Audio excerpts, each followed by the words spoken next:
Hi, ParatonWeather.com meteorologist Paul Dorian here on Thursday, September 30th. We are now approaching the month of October, which begins tomorrow, and I wanted to talk a little bit about some of the factors I've been closely monitoring in order to come up with this year's winter outlook. Hopefully, within the next few weeks, I can produce this winter outlook, maybe during the mid or latter part of the month of October. And there are several factors I like to focus in on this time of the year, really any time of the year. And first and foremost, when it comes to longer range forecasting, I like to take a look at sea surface temperature anomalies. The oceanic cycles play a crucial role in an upcoming season, like a winter season or a summer season. So let's first talk about what's going on right now, both in the Pacific Ocean and in the Atlantic Ocean. First of all, in the Pacific Ocean, we have cooler than normal waters in the equatorial part of the Pacific Ocean. This is the latest sea surface temperature anomaly map from Canada's Weather Center, and here we see in blue the cooler than normal water right across the equator in the Pacific Ocean and all the way to the west coast of South America. This horizontal line right here represents the location of the equator, 0 degrees latitude, and again, La Nina conditions were in existence last winter season, and it looks like they'll continue right through the upcoming winter season. So this will play an important role in what I expect to see across the United States during the upcoming winter season. The Atlantic Ocean, of course, plays an important role, especially in the northeast and mid-Atlantic region. Generally, warmer than normal conditions, and that is contributing to an active Atlantic Basin tropical season, which we'll talk about in a moment or two. While the Atlantic has been quite active this summer tropical season, Pacific Ocean has actually been below normal, and the Pacific Ocean is, on the global scale, far more important than the Atlantic Ocean. It outweighs the Atlantic Ocean by many times. In fact, about 3/4 of the tropical cyclones in a given year on average form over the Pacific Ocean. So globally speaking, we're below normal in terms of tropical activity.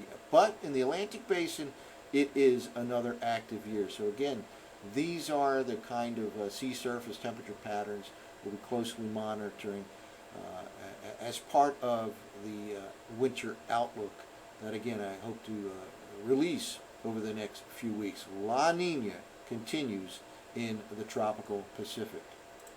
Well, one of the reasons I believe La Nina will indeed continue right through the upcoming winter season of 2021 into 2022 is because of a compilation of computer forecast models that tend to agree with that notion that indeed La Nina will continue. This is a compilation of both dynamical and statistical models. Right here is kind of the neutral line, and anything up here represents El Nino conditions. Right above that neutral line and down below here, La Nina conditions. And indeed, we are going into the fall season with La Nina conditions, as we just saw on that sea surface temperature anomaly chart.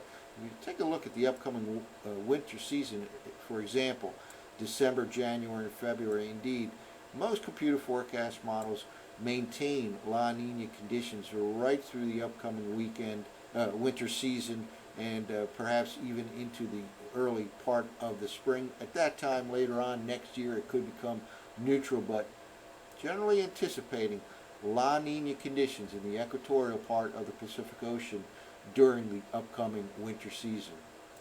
Well, the Atlantic Ocean, of course, is an important player as well in the winter outlook, especially in places like the northeast U.S., the mid-Atlantic region. The North Atlantic and the temperature and pressure pattern can be crucial up in that part of the world. The North Atlantic, the Arctic region in general can indeed play a role in the eastern part of the United States. This is a look at the latest tropical activity, and no doubt it's been an active season in the Atlantic Basin, albeit quiet out in the Pacific Ocean. We've had back-to-back and several years in a row of above normal activity in the Atlantic Basin. Right now we have Hurricane Sam, we have Tropical Storm Victor, so we have used many letters of the alphabet, another tropical wave down here. None of these, by the way, are a threat to land in the immediate future. But the point is, it has been an active hurricane season.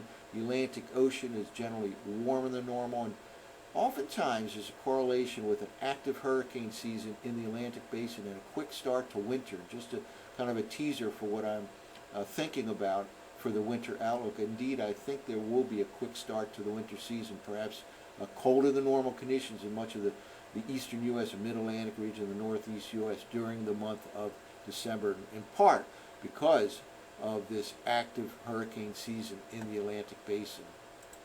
Well, anyone who has followed me over the years knows I'm a big believer in the importance of the sun. Of course, the sun is the main driver of all weather and climate, and indeed it can have an impact on the shorter term time scale, such as an upcoming winter season, depending on if there's a lot of activity or a low solar activity type of season. And indeed, this is one of the things I'm monitoring.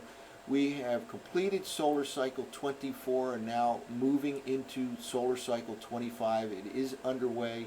I do believe this upcoming winter season, December, January, February time frame, generally be considered low solar activity as we slowly ramp up into solar cycle 25. In fact, we're right in this region right here as we approach well into the fall season and start approaching the winter season. Again, this right here was solar cycle 24. We have begun solar cycle 25, but we are not far from the solar minimum that occurred between solar cycles 24 and 25. So in fact, I do expect generally low solar activity conditions, and there's been some correlation between low solar activity and high latitude blocking. High latitude blocking is certainly one of the things I like to take a look at and focus in on this time of the year, specifically the prospects for high latitude blocking.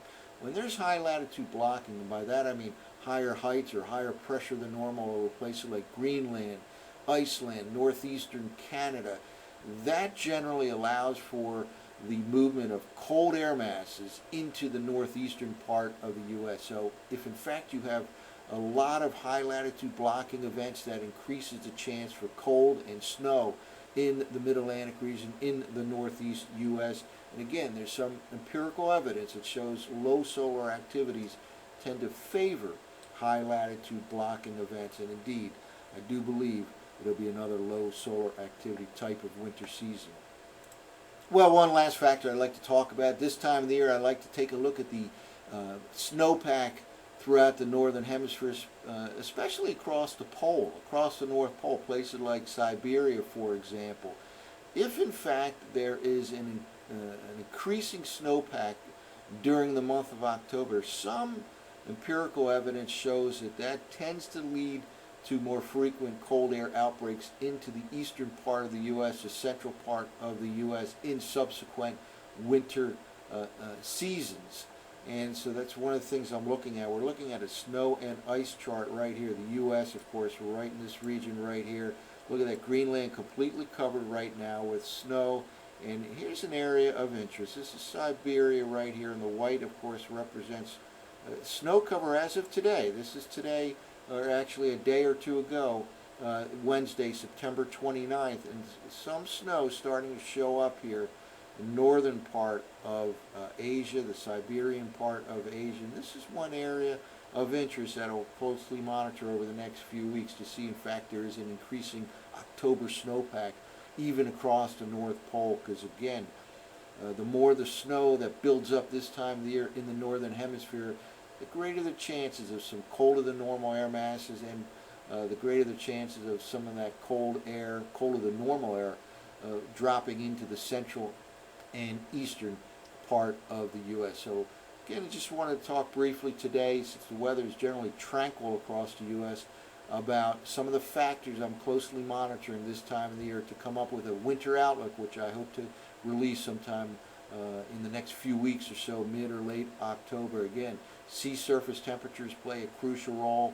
Even the solar cycle, the status of solar activity is important to me, and snowpack as well. And when I talk about sea surface temperatures, I focus in on the Pacific, but of course the Atlantic Ocean is critical as well, and in turn, hurricane activity as we go into the fall season. That's it for now. For ParatonWeather.com, I'm meteorologist Paul Dorian.